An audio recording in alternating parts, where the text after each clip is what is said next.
Bienvenue sur Vision. Un podcast sur l'évolution du monde du travail, des manières de travailler et de vivre le travail. L'incertitude, c'est, je dirais, l'absence d'information sur ce qui va se passer. Cette absence d'information, c'est pas que quelqu'un a la réponse et moi je ne l'ai pas. L'incertitude, c'est en quelque sorte que personne ne sait.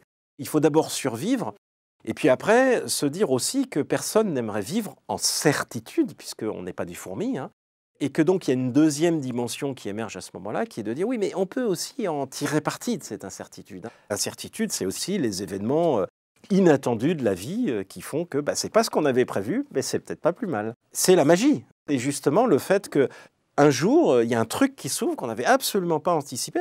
Si tout était planifié, on planifierait notre vie, je sais pas, à 18 ans, et après, on ne serait plus qu'une fourmi qui ferait ce qu'elle a prévu de faire pour le restant de ses jours. Ça serait un peu triste.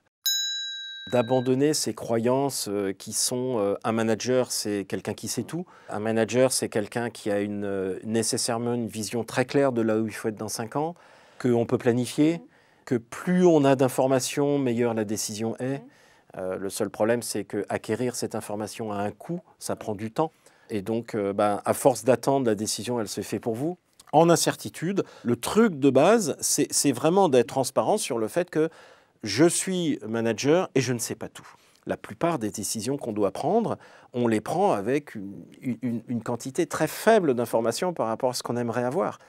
Il faut agir quand même. C'est ça l'incertitude. Je dois prendre des décisions alors que je n'ai qu'un pouillème de l'info que j'aimerais avoir. On va être nécessairement dans de l'imperfection. On ne peut pas être dans la perfection. Et donc, des modèles mentaux qui sont une forme d'idéalisme, on voudrait prendre la meilleure décision possible, ça n'existe pas. On va prendre la meilleure décision au moment où on doit la prendre, la meilleure décision étant donné les infos qu'on a, la meilleure décision étant donné que là, le client, il a besoin de nous maintenant.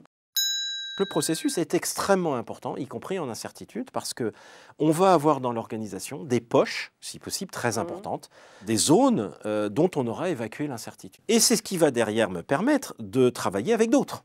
L'incertitude, c'est beaucoup plus une posture de créativité, puisqu'on est dans l'inédit, des choses qu'on n'a jamais vécues. On ne peut pas faire comme avant, on ne peut pas faire comme les autres. Il faut inventer notre façon à nous. Là, pour le coup, c'est très anxiogène, sur un plan individuel, d'exiger des gens qu'ils aient un objectif de carrière. Aujourd'hui, quand vous faites un recrutement dans une grande école, vous dites, voilà, comment vous vous voyez dans 10 ans ? Soyons sérieux. Moi, j'ai parfois des candidats qui me répondent, mais monsieur, je ne sais pas, c'est pour ça que je viens dans votre école. C'est un moment de bonheur, parce qu'on a des gens qui ont accepté l'incertitude, accepter qu'en venant dans une école, ils vont s'ouvrir des portes dont ils ne soupçonnaient même pas l'existence. Les buts, ils émergent en fait. Le but est aussi un produit de la vie. On ne sait pas où on sera dans 5 ans, et ce n'est pas grave. Parce qu'il ne tient qu'à nous, à ce que, où qu'on soit dans 5 ans, ça soit bien.